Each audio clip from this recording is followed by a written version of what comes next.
Hey everyone, Silver Contrail here. Today I'm bringing you a little bit of a different video. I think what I'm going to be doing in the future is sort of bringing back this old style of video that I used to do after every article that I write for TCG Player, where I would do this thing called an article aftermath, where I would talk about maybe some of the comments or some of the thoughts that I had after I published an article. This is kind of like that. I just wrote an article on Mermail and Photons for the Create a Card project. Their matchup is really interesting because I think Photons actually are a lot better than a lot of people gave them credit for. I know personally, my experience was this deck actually has some things going for it. Like, it's kind of close to being good. And to be fair, there are a lot of decks in this project that are pretty close. There are really only a handful that are just actually terrible and would need basically an entirely new set of cards to be good again. Hazy Flame is the example that comes to mind. But this deck is pretty solid, honestly, you know, for being what it is, which is largely a casual anime strategy. It has some things going for it. Like I said, it's got a very clear end goal. It just has a lot of conflicts with the existing cards, some of the power spells that it has. For example, Galaxy Trance. This build is a little bit different than the one that I just put up on TCG Player. It takes advantage of some of the new cards. For example, I was running 3 Galaxy Trance in the build that I put in my article. I don't really like that card in a future build that has Galaxy Eyes Afterglow, just because I don't think it's as necessary. To be honest, Galaxy Trance is such a great example of what this deck has. Basically, like, Trance is awesome. Like, you pay 2,000 life points, special summon a Photon monster from the graveyard, then you special summon a Galaxy from your deck that has the same level. I mean, this is a 1-card rank 8, as long as you have a Photon in your graveyard and a Galaxy in your deck to summon. The problem is, you can't normal or special summon monsters that aren't Galaxy or Photon monsters during the turn you activate it. Not after you activate it, during the entire turn you activate it. And that really hurts its playability, because this deck at its core is a deck that wants to make at least 1 rank 8 every single turn. At least. And then it wants to support that rank 8 with a bunch of different cards. So the rank 8 in question is number 90, Galaxy Eyes Photon Lord. If you've never read this card, it's pretty interesting. It requires 2 level 8 monsters. If it has a Photon as a material, it can't be destroyed by card effects, which is already solid, right? It's got 2,500 attack, 3,000 defense. Generally, you summon it in defense. And then it has a quick effect that negates a monster effect. Kind of like a Photon Strike Bouncer. It doesn't negate and destroy, it just negates. However, if it has a Galaxy as a material and you detach that card to activate that effect, then it does destroy. So, a little bit of an upgrade. Typically, you'll almost always make this with at least 2 Galaxy monsters. I shouldn't say at least, you'll make it with 2 Galaxy monsters most of the time. And therefore, you're going to be destroying cards quite often. But generally speaking, you'll have Galaxy Eyes Photon Dragon as your primary material for most of your rank 8s, which of course counts as both a Galaxy card for the detach effect and as a Photon card so that it stays safe turn after turn from card effects.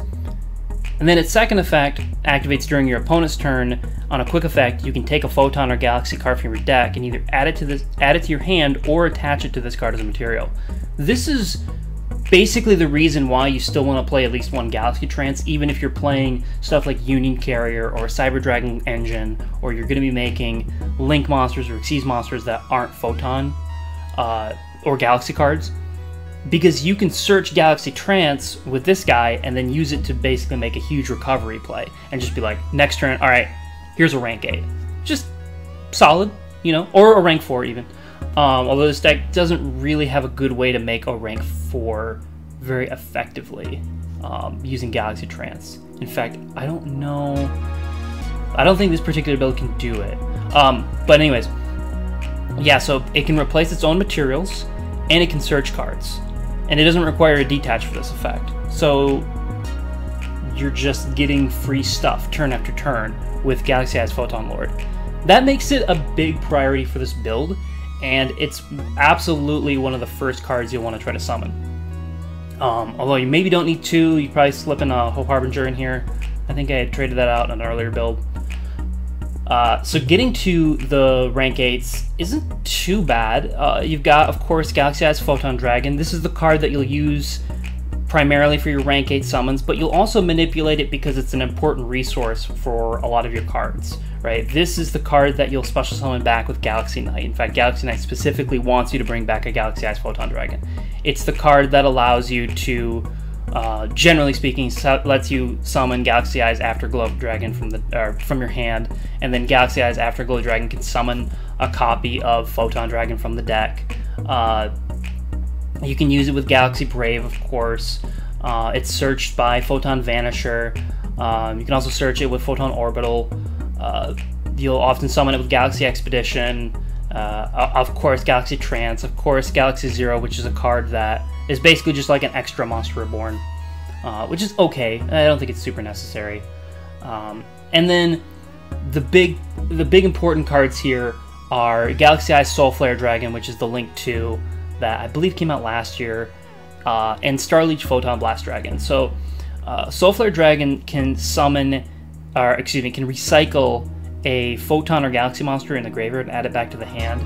You'll use this a lot to add back Galaxy Eyes Photon Dragon because of Soul Flare's interruption effect.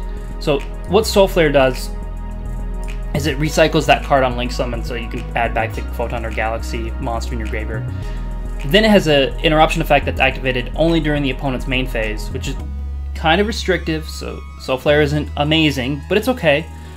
You discard a Photon card or a Galaxy card to destroy a special summon monster your opponent controls. So you gotta discard both, right? You gotta discard a Photon and a Galaxy. However, you can also discard just one Galaxy Eyes Photon Dragon, and then destroy that special summon monster, which is okay. It's okay. So basically, at the end of your turn, after you've done all your Link summons, you've done all your Xyz summons, you want to have, if you've got Soul Flare on the field, you want to have a Galaxy Eyes Photon Dragon in your hand at some point. So the sort of alternative to that is Starleech Photon Blast Dragon, which when it's Xyz summon, summons a Photon from your hand. And again, probably summoning Galaxy Eyes Photon Dragon with it. So pretty straightforward. This card can also, I believe, detach during the opponent's turn to special summon a Galaxy Eyes Photon Dragon that's banished or in your graveyard, which not super useful, but it does play into exactly what this deck is trying to do, which is Xyz summon this guy, Galaxy Eyes Photon Lord, and this guy, Galaxy Eyes Soul Flare Dragon, and this guy, Starleech Photon Blast Dragon, and just hunker down, just control the board, keep your dudes safe, try not to let anything disrupt you. And the big player here is Photon Blast Dragon. So while this card is Xyz summoned on the field, your opponent cannot target monsters with 2,000 or more attack with card effects, and they cannot be destroyed with card effects, I believe.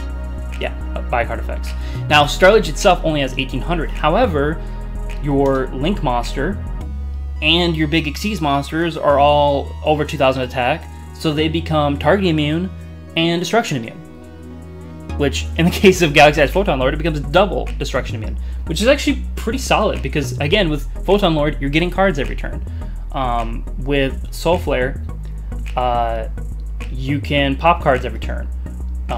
So basically, Galaxy Eyes Photon Lord fuels Soul Flare, and then they're all sort of protected by Photon Blast Dragon, which is also special summoning Galaxy Eyes Photon Dragons back from the graveyard or from the banished zone.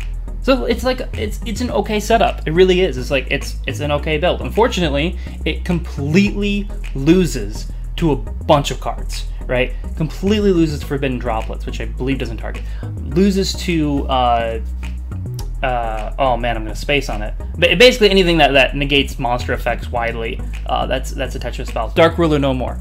There it is. So these cards just wipe out your setup. There is basically one way to stop those cards from knocking you out, and that is Tachyon Transmigration. So I think with the addition of Galaxy Eyes Afterglow Dragon, which again isn't out here, we don't know when we're going to get it, this card becomes a lot better. So basically, if you control a Galaxy Eyes monster, you negate the activations of your opponent's spell and trap cards and monster effects activated before this card in the chain, and if you do, you shuffle the negated cards on the field into the deck. So if they're not on the field, they don't get shuffled back in. So that's one important thing to note about this card. The other important thing to note is you don't actually have to chain this to your opponent's card. You can chain this to your own cards if you want. You can put this card anywhere in the chain. It will selectively negate every opponent's card that activated in this, activated in that chain, and then if they're on the field, shuffle them back into the deck. That's pretty solid. All you've got to do is control a Galaxy Eyes monster. Guess what? Number 90, he's a Galaxy Eyes monster. Easy, done. Now, if you happen to control Galaxy Eyes Tachyon Dragon, it's number 107, you can also use it from your hand, which is pretty good. So it's really solid. So unfortunately, there's no real way to search this card. To me, this almost makes me want to run like a trade-in engine to try to see at least one copy of it. You know, if we got a card that let us search this, I would be more tempted to go into 107 more often. As it stands, 107 kind of sucks, so I don't try to summon it very often. But this card is kind of wild. I mean, it's pretty solid. Overall, once you get your setup established, you're doing pretty good for yourself. To get there, of course, you'll need Photon Orbital to do your search effects. Photon Orbital is really cool because it sends itself while equipped to a Photon or Galaxy monster to add a Photon or Galaxy monster from your deck to your hand. And you can equip it out of the deck with, of course, everyone's favorite, Union Carrier, right?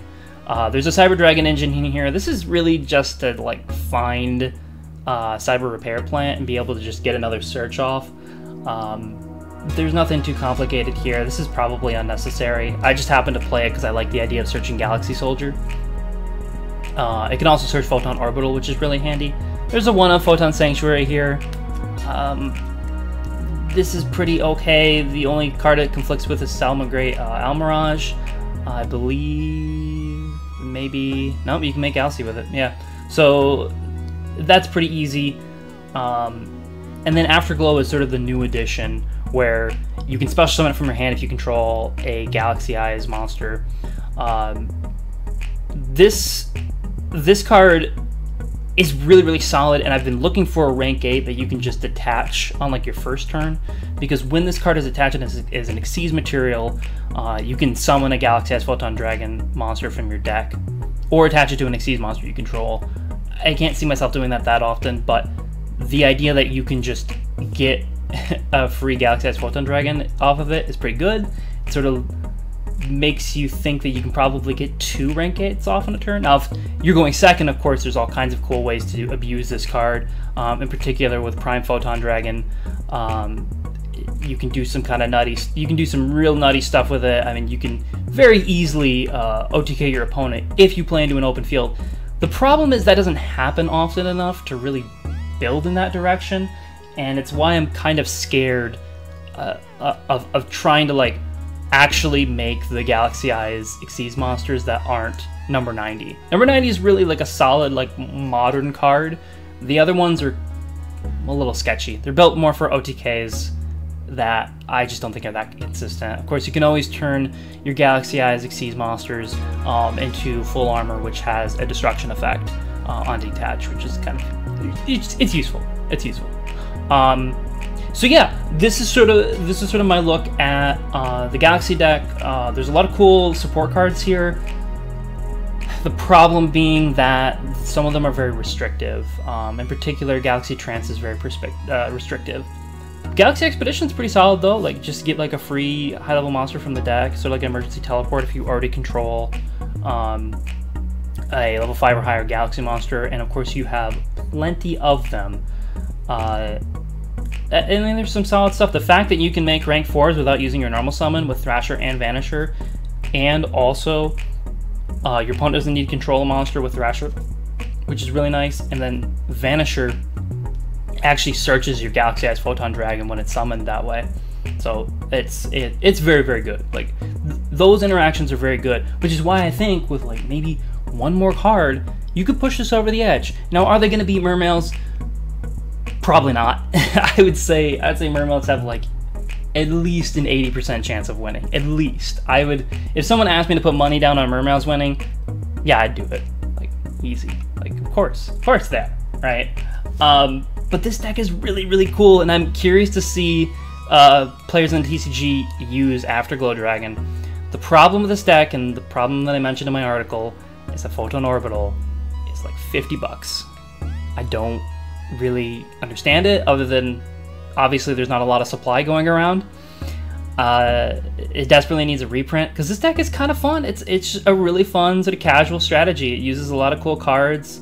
It's not built to do lockdowns. It's built to sort of just like survive on the field with a bunch of Xyz monsters and maybe 1 or 2 Link monsters, and it's got some solid OTK potential that it can sort of swap between, and there's cool stuff here. Unfortunately, it's sort of limited by a bunch of restrictions, and the fact that a lot of the support cards aren't as good as maybe they could be, and the fact that Transmigration isn't searchable. If Transmigration was searchable, maybe we'd have a different discussion, but unfortunately it isn't. So that's it for my look at Photons. Let me know what you think about the deck, and if you've been playing it yourself, if you have your own build. The one card I was thinking about experimenting with, I'll just mention it real briefly here, is Galactic Spiral Dragon. Almost spelled Galaxy Spiral Dragon. So not actually a Galaxy card, but this card's actually pretty good. I'm just afraid that I wouldn't have enough light or dark dragons. Sometimes there's certain setups where maybe you wouldn't have enough, and there may be better combo pieces to use, but it does help you make rank 8s pretty easily. It's just that the problem is you're not really playing any dragons that aren't level 4, or sorry, that aren't level 8, so the way that you would typically use this card just kind of doesn't exist. There's certainly a temptation to turn Photons into like a guard dragon deck, or a Dragon Link strategy, but I sort of avoided that. But maybe you could, maybe instead of playing the Cyber Dragon stuff, you could play more like guard dragon, enabling cards or whatever. Some Dragon Link stuff. Anyways, that's it for me. Thank you guys for watching, and until next time then.